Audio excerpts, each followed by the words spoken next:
and welcome back to the NWA 1983 project. I'm your host, Lex G, and with me, as always, is Matt Riley. How you doing tonight, Matt? I'm awesome. Awesome. Yes. So tonight's episode will be another cornucopia of great matches from around the NWA. This will be the lead-in to our closed circuit special event emanating from the wonderful city of Portland, Oregon. So guys, on this particular episode, we're going to talk about wrestling controversies, rumors, lies, exaggerations, bullshit, and all that kinds of gossip and all that kind of good stuff. So controversy indeed. So I went to this I have this old web page. It's so old that it's on angelfire.com. Oh my God. Yeah. So this is a little old, but pretty good. So I'm going to read off some of these rumors and what have you. We're going to give our reactions to them. Okay. All right. Alrighty. So the first one. Kevin Sullivan spends his vacation at a nudist colony. So Matt, what do you think? Do you think Kevin Sullivan spends his vacations in a nudist colony? Did you walk around naked? Totally believable. He's the type of guy that wears cowboy boots with sweatpants. Well, he also used to wear those Speedo trunks, so yep, I could see him doing that. He's definitely a Speedo man. So you can see him down in Florida too. I bet you he's like just shriveled up and all Speedoed out. Okay, next up is Virgil got a job in the WWF by unleashing his horse cock on Pat Patterson's desk. I would say no, and here's why. Because post WWE career, post WCW career tanked, and if he had that kind of talent, I would assume he'd be able to parlay it into a career in the adult industry. Yes, not trying to get $10 from unsuspecting people who try to get pictures with him. Right. So, bless his heart, Virgil. He was actually really over in Memphis when he was Soul Train Jones. I remember Soul Train Jones. Like, that's a good name. Yeah. I'm surprised Vince wasn't all over that. Yeah. He's missed the boat on that kind of thing. Yeah. All right, next up. Kerry Von Erich really had his foot amputated because he thought he could walk across a room with his just surgically repaired foot for a cheeseburger, thus crushing it. Wait a minute. His foot was crushed, and he wanted to walk across the room? Well, he was in a motorcycle accident, and they're claiming that his foot was just fine, just surgically repaired. But it's like, screw it, I won't get this cheeseburger. And he made it so bad by walking on it that he had to get it amputated. Oh, it didn't strike me as a cheeseburger type. Yeah, if it was more like, hey, I won't get this vial of pills, I probably would have believed it. Right. But, Kerry Von Erich did wrestle quite a long time with only one foot. Yes. Not for nothing. He was in 2 Royal Rumbles. He should have won both of them because both feet didn't hit the floor. Is that like when I had the match between the Mr. Armbar and the man with no arms? The stalemate. How will he win? We have another Kerry Von Erich one. Kerry Von Erich sees a cat in the All Japan locker room. He decides to put the iron claw on it, thus killing the poor kitty. I say no. I think he's very pro animal rights. Well, he grew up on a farm, so maybe he was like kind of like animals were like oblivious to him. Yeah. But what if he was all like, "Oh, it's just guys," like, doo-doo-doo. I'll say it's a no. Steve Lombardi was Pat Patterson's secret lover. Oh, it's a secret. Everyone knew about it. Well, they always made comments about it. Like Gorilla used to say, "Oh, Terry Garvin trained this young man. He's a graduate of the Terry Garvin School of Self-Defense." And he always says that Pat Patterson has a piece of this man's contract. Oh, boy. Well, I think that's a rumor that Bret Hart started. Oh, really? Yeah. Because Bret Hart said, like, a couple of guys snuck into Pat Patterson's, like, hotel room and made sure all the shades were open so they can watch. And they saw Steve Lombardi going down on Pat Patterson. Oh. Okay. The Rock and Roll Express walks in on Jimmy Valiant laying on the floor jerking off underneath a glass table that a hooker was shitting on. Ricky throws up and leave while Robert stays and watch. Robert would watch with his weird eye. So yeah. Well, I think they both would stay. I think they both would stay. The Boogie Woogie Man. How can you go wrong? Yeah. Have mercy. That's a good one. Fun fact: when I was a kid, I worked at a steel mill, and one of the guys there was always telling me things to do to my girlfriend on the weekends. And one of the things he's like, "Hey, break out the Saran wrap Oh for a boy. similar effect." Oh And boy. I was like, "Why would you do that? No." Lots of gross Uh, people out there. Dusty Rhodes got Baby Doll fired because he was pissed that she married near jobber Sam Houston instead of him. She Near did. jobber. Well, yeah, he's a jobber. Let's not sugarcoat it. You know. Baby Doll did marry Sam Houston, but I don't know if that's the reason she got fired. No, I'll say Dusty fired her because she was sucky. Yeah. According to Japanese tabloids, Giant Baba was bisexual, and Tenru had a penis enlargement surgery. Oh well, Tenry, that makes sense. You ever seen his junk? No. Oh, Now I gotta Google Tenru junk. You gotta have a hobby, but come on. yeah. So next up, we have Dusty Rhodes got Baby Doll fired because he was pissed that she married near jobber Sam Houston. Yeah, sure. I don't think he was a near jobber. I think he was a jobber. Oh, absolutely. He But I don't. was. Next up, Chris Champion went to jail for inappropriately touching a underage girl while wearing his Cowabunga the Ninja Turtle costume. True. Those guys always end up getting busted for something like that. Chris Champion. Dusty Rhodes booked Rick Steiner to beat Ric Flair in 20 seconds at Starrcade 88. Not true? I'm going to say that was true. That was one of the reasons he got fired. Oh. It was that and the spike to the eyeball from the Road Warriors. Superstar Graham once injected Clorox on a dare. He what? He injected Clorox on a dare. Clorox. Now Damn. I'm assuming if you inject bleach, you're gonna die. Yeah. I'd buy that one. Rip Rogers pulled Barry Windham's keys out of a commode filled with shit and Jack Daniels after a particularly hard night of partying with his bared hands. I can see that. He's a tough guy. For $20. Oh, for 20. Oh, yeah. Butch Reed has pissed on the carpet and or furniture of every motel he's ever stayed in. Sure. He likes to pee on the floor, huh? I once peed in the closet by accident, but I was wasted. So, there you go. Johnny Valentine will take a dump and strategically place it where no one could find it. I guess in a hotel room. Yeah. I don't think that's true, but Johnny Valentine is either Johnny or Greg was notorious for peeing in, like, you know, back in the day they had like the ice, like before the machines, you would just open up the thing and grab your ice. Yeah. He used to piss in those. Oh. Next up, Shawn Michaels supposedly invited 3 hot girls back to his hotel room. He told them to get naked and get down on their knees. He whips out his ding dong, and the girls figures it's going to be a suck fest. But instead, he proceeds to take a piss in each of their mouths. Oh. I'll say that's true. That sounds like something you can do. Yeah.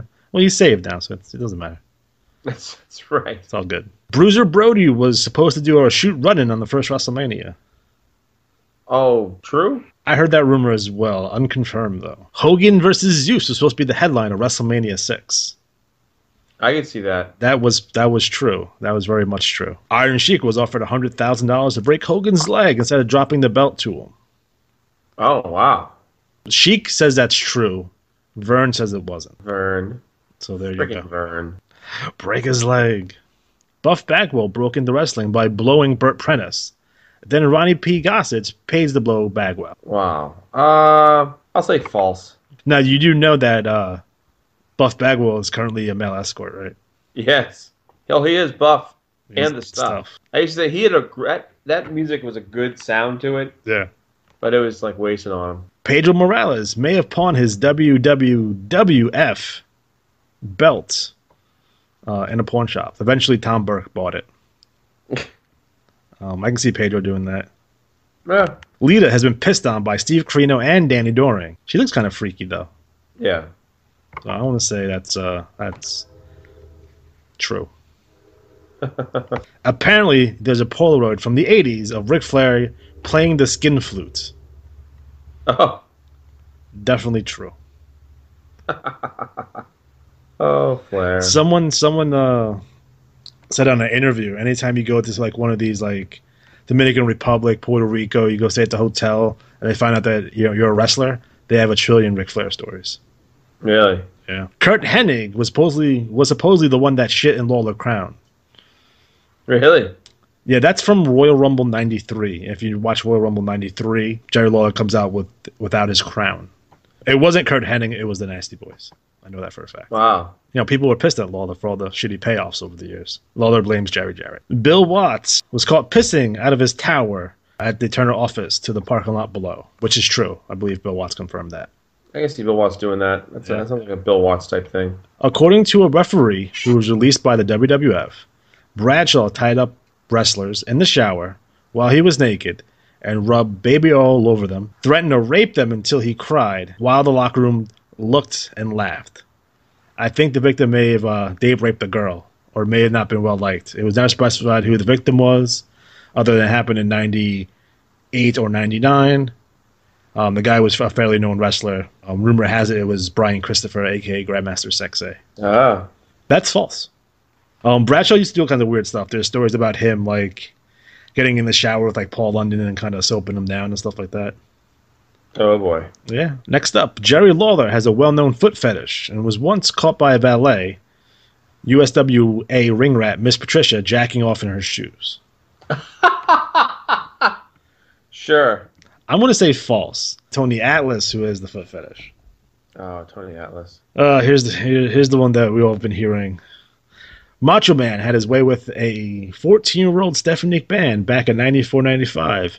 Oh. And Vince found out the truth, thus ending the Macho Man in WWF. I'm going to say no. But, because the wrestling industry is historically so secretive, and when things happen for like no reason, you always think there's a reason behind them. Since the wrestling industry doesn't like say, hey, this is the reason why Macho Man left, people are just going to say, oh, he must have, because Vince would always bring guys back, Hogan, Warrior, Bruno, that kind of stuff, right? He never brought Macho Man back. So I guess people are figuring he had to do something super bad for him not to be welcome back. Pat Patterson has a special relationship with Jacques Rougeau in the 80s. Sure, why not? I don't know. Boss Man versus Jacques Rougeau in a prison cell match, and Jacques loses, and he ends up going to jail. And then the punchline of that whole thing, he's in there with like a giant gay guy. No, I remember that. Yeah. Next up, the Iron Sheik used to do headstands while snorting coke. Sure. Yeah, I can see that. Paul Heyman's firing from WCW had to do with allegedly embezzling funds. The example being he would have two sets of bills, one for road expenses, thus overcharging WCW. So basically what they're saying is that Paulie used to, have $70 breakfasts. I can see Paulie doing that. Someone did do that in the WWF, but I haven't been able to figure out who that was yet. It was Akeem. It was probably Akeem. Davey Boy Smith asked Dynamite Kid about steroids. Dynamite gave Davey what seemingly thought would be injection of steroids. The only thing was that Dynamite put milk in the syringe. That's steroids. I can see Dynamite doing that. He didn't like Davey Boy either, so. Taz did show his penis to the teen at the tanning place. He did that to females in ECW too. So I think that goes back to, I guess he was allegedly showing his penis to tanning people workers. I don't know if that's true or not. Paul Heyman used to get blowjobs behind the ECW parking lot at 3 a.m. while writing checks to a line of wrestlers. Well, that makes sense. Yeah, he was single at the time. Yeah. Good for you, Paul. Yeah, keep the dream alive. Yep. Johnny Valentine put louder fluid in Jay York's inhaler. Oh. That's not true. It was Harley Race's inhaler. Oh. Harley almost killed him. I think he pulled out his gun on him at that point. Who hasn't Harley Race pulled his gun on? That's a good point. He pulled his gun on me, so.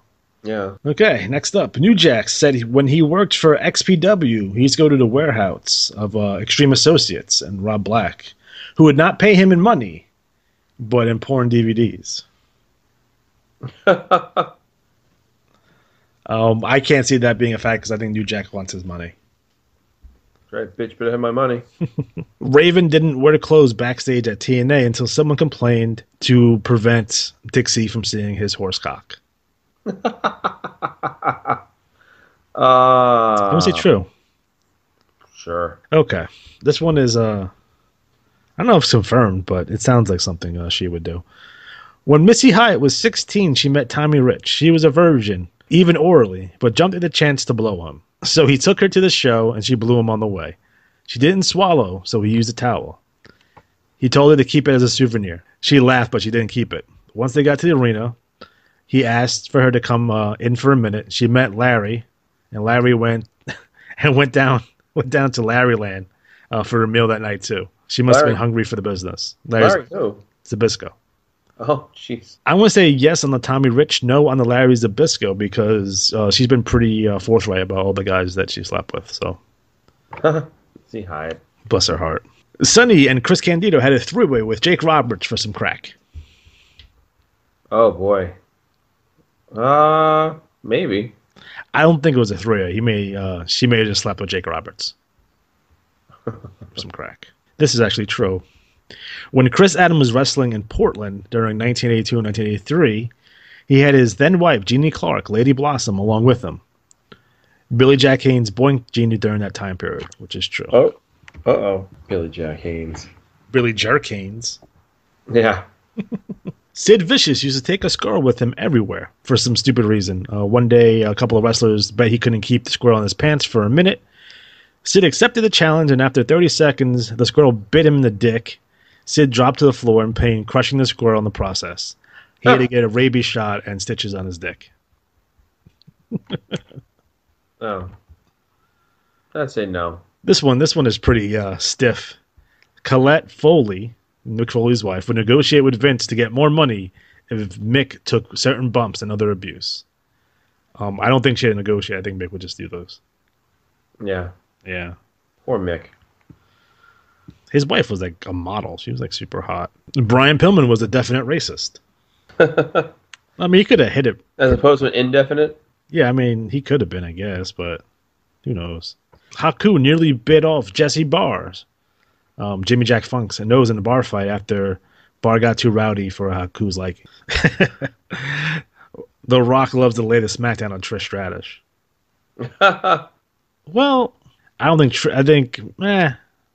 maybe. At WrestleMania 13, supposedly Psycho Sid shit his pants in the match with The Undertaker. And The Undertaker said it smelled horrible. I hope so. I could go back and watch that match and see if you can see any brown stains in this junk. Jeez. Bruiser Brody once assaulted a fan with a vomit-drenched mop because he was trying to kill the territory. According to Dr. D. David Schultz, Hogan sold a potpourri of drugs in the early 80s and was known as the Tampa Pipeline. Especially funny because Hogan was implying that Jesse was the pot connection back in those days. You think Hulk Hogan's so dope? Yeah, sure. Back in college, Stephanie McMahon would take a limo with her girlfriends into New York City and hit up all the clubs. She would pick up guys, fuck them in the limo, and then kick them out in the middle of nowhere and drive off. Who is this? Stephanie McMahon. I don't say no, and I think the person who thought about this was watching too much Bang Bus. Yes. Randy Savage was doing cocaine backstage at the Arsenio Hall show before going on to talk about how he did steroids back when it was legal. Oh, of course. Now, in interviews with Lanny, he said that Randy didn't have he didn't do drugs. But I don't know, maybe Lanny didn't know. Well, maybe it was legal.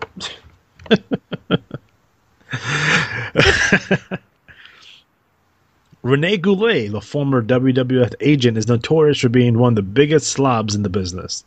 He used to piss and shit on himself in his hotel room, apparently because he didn't care. Anyway, long story short, Rene came storming out of her room one night announcing to all the boys, "I don't have to wipe my ass for a week." Bertha Faye gave me a rim job. Oh. Oh. Oh, it's horrible. Yeah. Ooh. Apparently, Don Morocco had a indie booking a few years ago, but had to cancel last minute because he was jailed for beating up his daughter. I gotta look that one up. Larry Zbyszko's first wife had nude photos of herself taken and would leave them on the cars of the boys with her phone number and address. Well, I would explain why they're not married anymore. I would say so. Yeah. Ahmed Johnson supposedly bragged about when he was pimping underage girls, and he had them so pimped that he would use their tongues for toilet paper. Jeez. I don't think so. I don't think Ahmed was doing that kind of stuff. He'll be spitting everywhere anyways. Once reported in the Observer, a Cleveland promoter once paid the boys in food stamps. Oh, boy. The character of T.L. Hopper, the plumber, was created because of Pat Patterson's secret plunger fetish. What's the plunger fetish? Oh. Gross. Yeah, well. All right, this one I think is definitely true. Buzz Sawyer got into a fight outside of a club. The other guy pulls out a gun, sticks it in Buzz's mouth, saying he's going to blow his head off. Buzz just stands there, laughing with the loaded gun in his mouth. The other guy freaks out and leaves. They didn't call him Mad Dog for nothing. Tell you that much. Damn right. Well, my favorite rumor, which is true, confirmed by Teddy Long, that Vitsura used to like to take Viagra and just sit there, just hard in the locker room for no reason. All right, so this one is probably pretty legitimate. Onita went to Puerto Rico to do an angle that was intended to draw Invader, the killer of Bruiser Brody, out. Onita intended to get Invader to go to Japan and have him killed by the Yakuza in revenge for murdering Brody. Invader either found out or the angle fell through, so it never happened. That would be awesome. Imagine. Paul Roma supposedly did favors for Pat Patterson, which resulted in the Young Stallions getting a push. Oh, they weren't good enough favors, apparently. No, they get much of a push. What are you doing? No, Paul Roma. Pretty Don't forget, Paul Roma. he was a horseman. Romeo Roma. Ugh. This is also true. During the Ultimate Warrior Rick Rude program, Rick came back after the match and asked Warrior to lighten up a bit. Warrior got right in Rude's face and said, "I don't have to because I'm the Warrior." Rude knocked him silly with one punch and walked away. That's true. That's been confirmed by a bunch of different people. That Rick Rude beat up the Ultimate Warrior. Yep. Brian Pillman versus Sid Vicious, 1991. Sid said some words about a would-be feud with Pillman that never came about, and it led to a skirmish. Sid came back with the infamous squeegee. People who know Pillman said he'd kill Sid in a street fight. No, it was Arn Anderson with the scissors. Yes. Fucking Sid. Fucking Sid. Indeed. This one is long, but it's the Paul Orndorff versus Vader. When Paul Orndorff beat up Vader when Paul was in his flip-flops. What? Yeah, so apparently Orndorff was an agent at this time. He was trying to get Vader out to do an interview, and Vader was giving him shit. So they got in a fight, and then Orndorff won. Wow. Which is true. Paul Orndorff was wearing his flip-flops. Wearing Vader's flip-flops? No, he's wearing his own flip-flops. Oh, okay. Well, to be fair, you should never wear flip-flops anyways. This is also true. Eddie Gilbert got in an altercation with Jeff Gaylord. Someone was pissed off at Eddie Gilbert for no-selling a show. The guy put a $1,000 bounty on Gilbert's head. Gaylord sucker punched him in the dressing room at the Sportatorium after a TV taping. Eddie, Doug, and Bruce Pritchard were in the office talking, and Gaylord showed up having to speak to Eddie. Eddie walked out of the room. There was a noise. That told everyone something was up. Doug bolted out the door with Bruce and James behind him. Gaylord had sucker punched Eddie from behind. Before it could continue, Doug hit him head with a Coke bottle. And Gaylord ran out of the building with his holding his head. Later on, Eddie said he wished he'd known what Gaylord was up to because he would have split the hit money with him. That sounds like Eddie. Yeah. It's like, no, we just turned the angle. It's all good. Yeah. He ran over Jerry Lawler with a car. Come on. Oh, that was awesome. That was awesome. And like the cops really thought that was real, and they came to Really? yeah, they came to TV taping because they're watching it on TV, and Memphis was live at the time. So wrestling controversies, rumors, of what have you, are a very interesting part of the business. Basically, due to the secretive nature of wrestling in general, that a lot of these rumors that come out. But in terms of controversy, and I got a question for you, Matt. Oh, no. Yeah, I want your take on this. Professional wrestler Apollo Crews. Yes. Okay. Do you know how he has no gimmick right now? Right.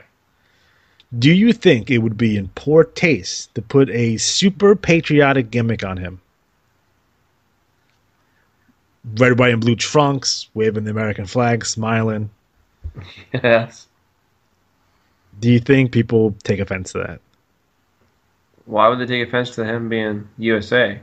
Well, no, due to the climate of the world right now. I would say it'd be more likely if you had him in like a USA tag team with Jack Swagger, Okay. and Swagger comes out with the flag, and he kneels whenever he comes out with it.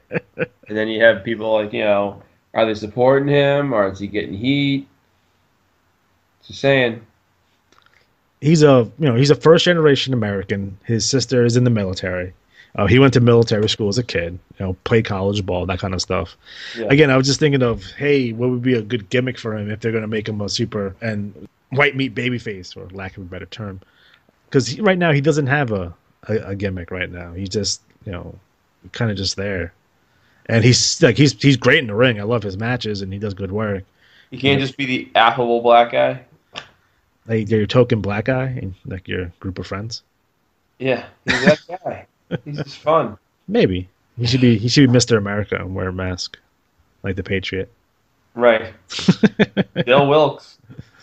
Del Wilkes is awesome. So in terms of wrestling, controversies, heavy-handed stuff. So Matt, what is your take on the whole Chris Benoit murder-suicide deal? I remember when the Raw came out and he had died. I remember a week before was the McMahon limo blowing up. So it was like, what are they going to do? And then Benoit's dead. And the tribute show, I remember watching that. Yeah. And being like, oh, shit. And then he killed his wife and kid. And that was kind of that. Yeah. Everything it was a weird couple of weeks in terms of wrestling. You had the McMahon limo blowing up. And then right before that, he had Sherry Martel pass away as well. Oh, really? Yeah, like the week before, a couple of days prior. Wow.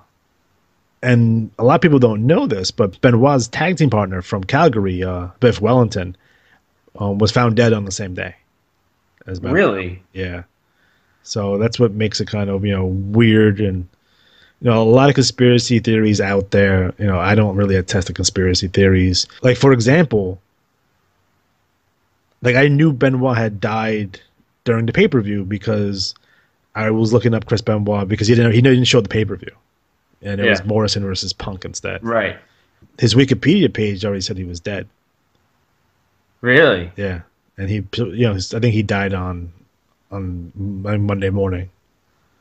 Wow. So there was a whole lot of controversy, and I think woman's Nancy Benoit's Wikipedia was changed and that kind of stuff. But it could have been people like, oh, he no-showed the show, and I'm just fucking around here, and then it happened to be true.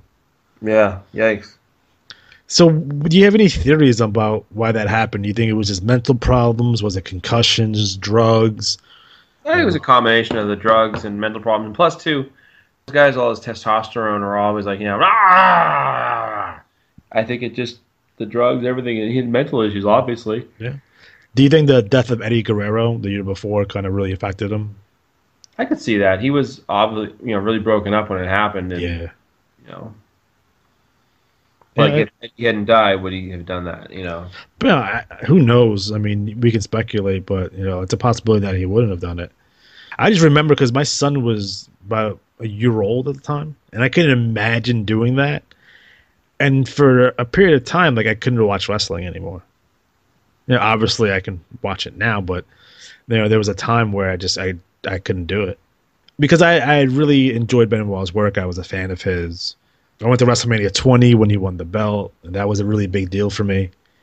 And having this guy that he's one of your favorites, and then he does something so awful, really kind of turns you off.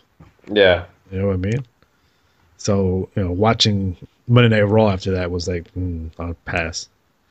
And not for nothing, I still kind of have a hard time watching his matches to this day. So, it's a sad thing. So it's like, and again, I think the conspiracy theories out there are kind of disrespectful, like the whole Sullivan killed them and that kind of stuff, and and all that kind of nonsense, or Vince had them killed, or whatever people say is just, I don't attribute to any of that. I think it was just, at the time, it was very shocking.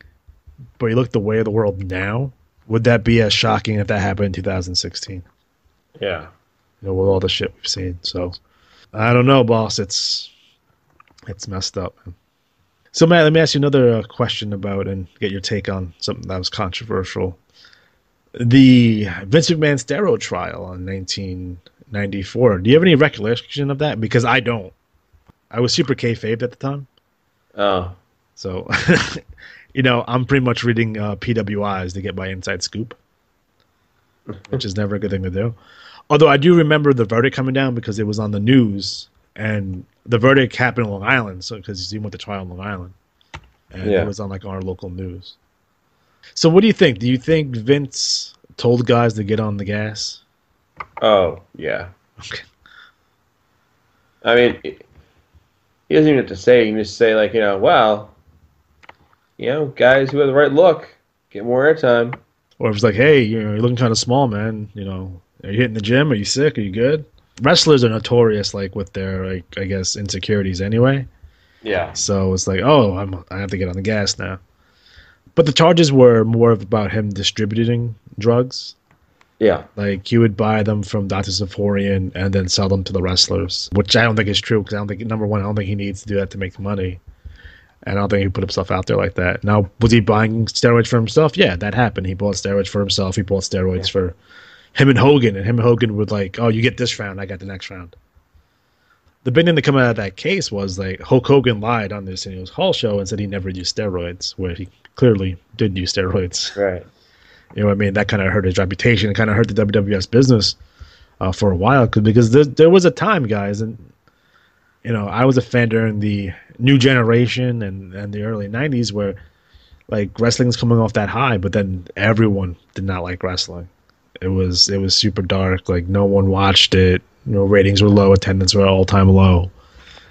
If you wore a wrestling shirt to school, you were made fun of. Like, oh, that shit's fake, or it's gay, or blah blah blah. So I took a lot of brunt of that when I was a kid. So real interesting time for the wrestling industry overall.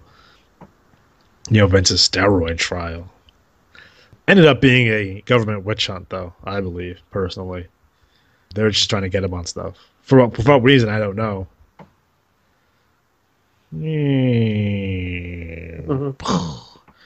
Yeah. Yeah. But it got so prevalent too. It was a couple of things. Like it was so prevalent in the 80s because it wasn't illegal to 1990. Like steroids, you could buy them and stuff. You could have them. It was fine until 1990. So like there was a lot of people in NFL that were on steroids, basketball, Major League Baseball that were on steroids. And steroids is widely, I think Major League Baseball and wrestling are the two sports, quote unquote, to really have like a steroid in the public's eye, a steroid problem. You know what I mean? So I'm curious about why that is, especially like Major League Baseball doesn't really make any sense to me either. I think it has more to do with the records and the fact that people who watch Major League Baseball usually a little bit older. And they're probably a little bit more conservative or what have you, and like, oh no, they're trampling on tradition. Right. So I don't know, but like we all knew they were on steroids back in the day, and we didn't really care. Like you look at the Warlord, and you're like, oh, like that guy's not even human. The Warlord. You know what I mean? Ivan Putski, man, remember him? Yeah, man, he was huge. So speaking of the Warlord, Kurt Hennig used to pull a rib on the Warlord, and he used to go up to him like, "Hey, You miss a workout? Are you sick or something? You're looking kind of small. So right away, the Warlord would get like a giant injection of steroids. And I think it was, either Kurt Hennig or Shawn Michaels who tried to put it in his ass, but he couldn't get the needle in, and he's like, dude, you're full. You're full. I can't put any more in. But, he was so big. Do you think, and this is another controversial topic, Vince McMahon has a reputation of only pushing, muscled up big guys. Do you think that's legitimate? Yes. Okay. I mean, you look at even now, Roman Reigns has the right look, I mean, I know Kevin Owens is the champion, but Foley was the champion for a while. But, like Batista is a perfect example probably of going with the ultra physique guy over the fan choice. I think it's 50-50 because, for every big muscle guy that you can point to, I can point to a 5'10" small guy. Bret Hart, Randy Savage, Shawn Michaels, Steve Austin to an extent. But it's funny because if you really super push those guys like Mason Ryan, remember Baracus? Oh, yeah. He would have got a push. He didn't get a push. Matt Morgan, guy was 7 feet and like jacked to the gills. No push. Those guys washed out pretty quickly. I think what's his name? Big Cass is the first one in a long time to come along and has that combination of ability to talk and in the ring skill, at least so far. I think he can work. He has good size. He's a legitimate 7-footer. He's going to turn on Enzo at some point. It's going to happen. You know what I mean? Yeah. Like, Enzo, you're keeping me, you're holding me back, and he's going to turn him at some point. I mean, that's, that might be a year or 2 years down the road or what have you, but that's going to happen. So, but you look at someone like Cash, he doesn't have the prototypical bodybuilder's physique either. He's just big. Yeah. You know what I mean? So it's like, it's funny because you think like Cesaro will be getting a better push because he's like jacked to the gills too. But he could actually work too. So, it's an interesting concept because, it can go either way. Obviously you had your Hogans, you had your Warriors, Triple H, John Cena's. But like I said, you always had the counterbalance. So you always had your Randy Savage. Yep. Bret Hart, they say he's 6 foot, motherfucker's 5'8". I saw him in person and I was taller than him. Oh yeah, that's like when I met Ricky Steamboat. He's tiny. Yeah, Shawn Michaels. He's probably at 5'11", right at 6 feet, 230 pounds. CM Punk, Daniel Bryan, obviously the guys right now. So you're looking at Finn Balor. Seth Rollins is not that big. The Miz is small. These guys are small. I think the wrestling industry has gotten smaller. To be honest, you don't see a lot of 6'8", 350-pound guys anymore. Like in the 80s, everyone was ginormous. So it's like, But, I think the business has changed. Raven makes the point that, in the 80s, everyone wanted to be the Road Warriors. So you get, 2 big, giant, gassed up guys. But then when Shawn Michaels got over, everyone wants to be Shawn Michaels or Bret Hart.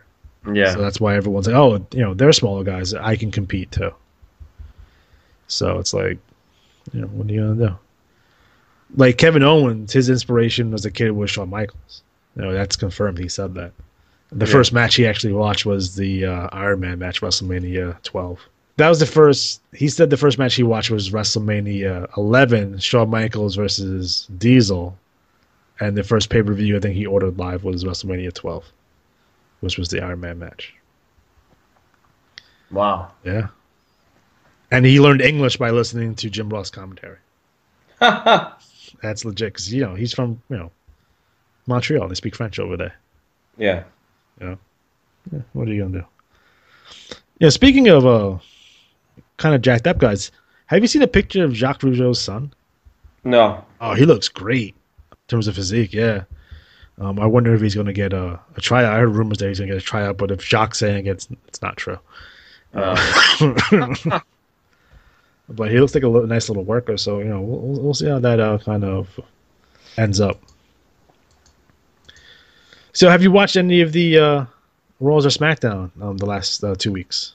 I've had to work, unfortunately. I've only been able to read results. Yeah. But just reading alone, it sounds like such a better show. I mean, I definitely agree. I think SmackDown right now is the better show. I think Talking Smack is probably. I think they should do all their promos on Talking Smack and just let the wrestling, like, just let them wrestle on the show, because it's to me it comes off as unscripted. Yeah. And if they have mastered the part of scripting unscripted promos, oh my god, that's like they're gonna win. So I definitely believe that SmackDown is the superior show currently. I'm excited about their pay-per-view. They have Dolph Ziggler versus The Miz in a championship versus career match. oh jeez. So way to escalate the feud there. They have Dean Ambrose, John Cena, and AJ Styles in a triple threat. The promo that John Cena cut the other night on Dean Ambrose, I thought was fantastic. Yeah, I saw that. It was really good. It was really good. So super excited to see the next pay-per-view coming up. So that is on the 9th. So they got like another week to prepare for that. And I think the one thing that having the brand split, it's giving more time. So first and foremost, the matches seem to be longer to me, which is always a good thing for me. If I've always been a work rate guy anyway, so I'm pretty stoked about that. And they're giving time to guys who didn't get time before. So now you're seeing vignettes with Kurt Hawkins. You see what they're doing with Heath Slater and Rhino, which is fantastic. I'm glad they went with those guys. They had the Usos in their heel turn. I mean, that's awesome. Yes. And they have the feud with Alexa Bliss and Becky Lynch. I think that's great. I love Alexa Bliss, by the way. She's my favorite women's wrestler currently. So nice. And she's super hot. So that always helps. Oh, you're telling me. Hey, did you ever, circling back real fast to controversies, you ever seen WrestleMania 9 when Hogan came in with the black eye? I don't remember that. All right, so WrestleMania 9. The main event is Bret Hart versus Yokozuna. In the undercard, you had Hulk Hogan versus Brutus Beefcake versus Money Incorporated for the WWF Championship belts. Okay. So Hogan and Beefcake come in, and then Hogan has a black eye for some reason. So they have the match. I think Hogan and Beefcake win by disqualification or whatever. Hogan comes back, beats Yoko in 30 seconds. At the end of the night, becomes world champion. So the rumor I heard as a kid was that Macho Man's still pissed off about the Elizabeth stuff because allegedly Elizabeth was staying with Linda and Hulk. Uh-huh. And she was cheating on Mach with some dude, and Hogan knew about it but didn't tell him. So Savage, when Hogan came back to WWF, he punched him right in the face, gave him a black eye. But apparently that's not true because Hogan was in a jet ski accident that and that caused him to have a black eye. But the question I have is like, why the fuck is Brutus Beefcake on a jet ski? He just had his face fucking broken. Right. So it makes that story kind of hokey, but according to WWF officials, they had like doctor's notes and shit or whatever. So what are you going to do? All right, guys, so we're going to be wrapping this up. So join us next time. We'll be live from Portland, Oregon. We'll have another special closed circuit event. I think it's going to be fantastic. The main event of that show will be Roddy Piper versus Wahoo McDaniel. In addition, you'll see Harley Race versus Kurt Hennig and Jesse the Body Ventura versus Ricky Steamboat. Nice. So I think that's going to be real good. I think it's going to be real fun. So I'm pretty excited to hear that. So for